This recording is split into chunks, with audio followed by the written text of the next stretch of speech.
일본의 이번 수출 규제가 오늘 밤 처음으로 국제 무대에서 공론화됩니다. 현재 스위스에서 열리고 있는 세계 무역기구 WTO 이사회에 우리 정부가 긴급 의제로 상정을 했는데요. 물론 일본도 여기에 반박을 할 것으로 보여서 한일 간 치열한 통상 외교전이 본격적으로 시작됐습니다. 보도에 이지선 기자입니다.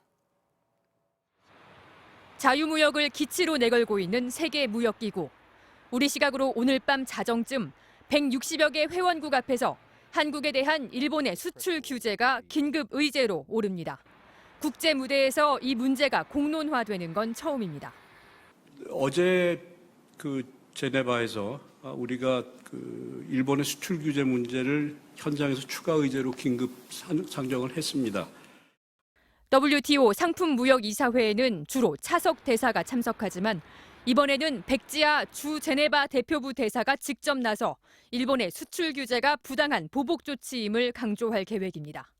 회원국 간 수출입 물량 제한을 금지한 규정과 모든 회원국을 동등하게 대우해야 한다는 원칙을 일본이 위반했으며 결국 이번 조치가 자유무역의 가치를 훼손시켜 전 세계 경제에도 부정적 영향을 미친다는 점을 부각시킬 것으로 보입니다.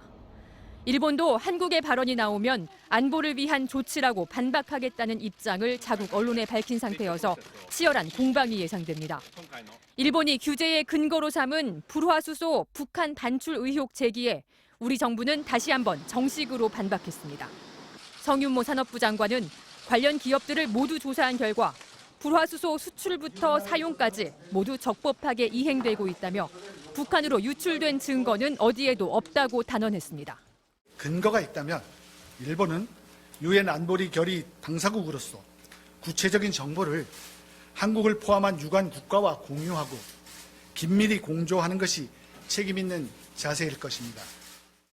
산업부는 오는 12일 도쿄에서 열리는 양자협의에서도 명확한 근거 제시와 해명을 요구할 계획입니다.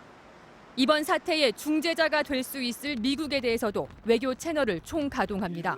이틀 뒤 외교부 당국자가 워싱턴으로 출국하는 데 이어 다음 주에는 유명희 통상교섭 본부장이 미국 출장길에 올라 미국과의 대응 방안을 협의할 계획입니다. MBC 뉴스 이지선입니다.